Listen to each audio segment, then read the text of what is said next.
चौथी तलाक लेने के बाद एक औरत ने पांचवी शादी कर ली। अब इस बार लंबे अरसे तक पांचवी तलाक ना हुई तो अड़ोस पड़ोस वालों और उसकी सहेलियों को बड़ी हैरानगी हुई। उन्होंने वजह जानने की कोशिश में उस औरत से सवाल किया कि बहन क्या वजह बनी जो इस बार पांचवी तलाक ना ली।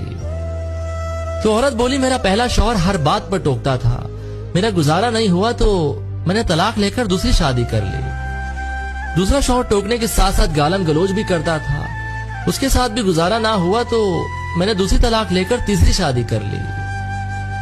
तीसरी शादी के बाद शौहर ऐसा मिला कि जो टोकता भी था, गालम गलोच भी करता था और मारता भी था।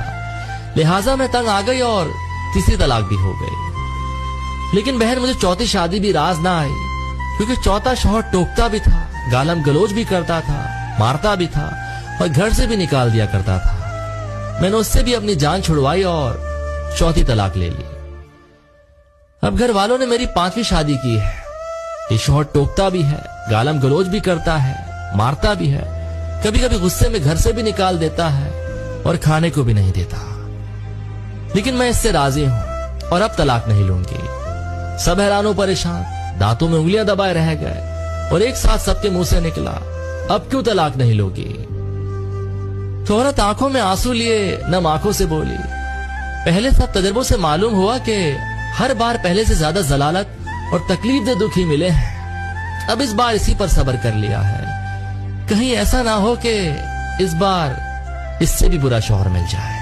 जो धागे से छूटा ये एक आदमी खर्चा नहीं दे रहा, औरत का बेसिक खर्चा नहीं दे रहा, बेसिक शादी हुई है तो घर प्रोवाइड करना मर्द की जिम्मेदारी है या नहीं है? वो घर का किराया नहीं दे रहा कमबख्त, वो राशन नहीं डाल रहा घर के अंदर।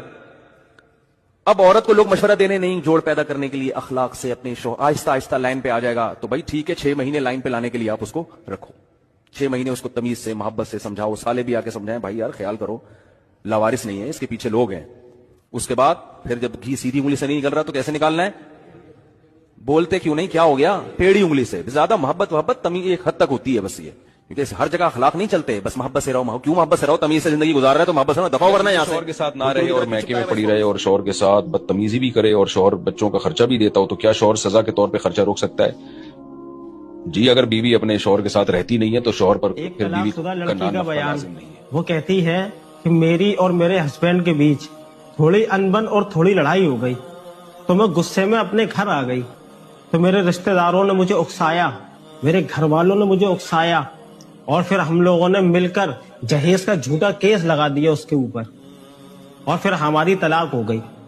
और आज 8 साल गुजर चुके हमारी तलाक को हुए, लेकिन मेरे शौहर की तो शादी हो गई दूसरी और वो अपनी जिंदगी खुशी खुशी और बड़ी बेहतर तरीके से गुजार रहा है। लेकिन मेरी जिंदगी तबाह बर्बाद होकर रह गई है। ना तो अब मेरे घर वाले मुझे कोई मशवरा देते हैं और ना वो रिश्तेदार जो मुझे उकसाया करते थे वो मुझे कोई मशवरा देने आते हैं। इसलिए मैं कहना चाहता हूँ, मियाँ बीवी से कभी भी किसी की बातों में आकर अपने घर को बर्बाद न करें, अपने घर को आग न लगाएं। और मेरी बहनों, तुम खास करके सुन लो, ये वो दौर है जहाँ लड़कों की शादी तो आसानियों से हो जाती है दूसरी, लेकिन लड़कियों की शादी होना बहुत बड़ा मुश्किल काम है।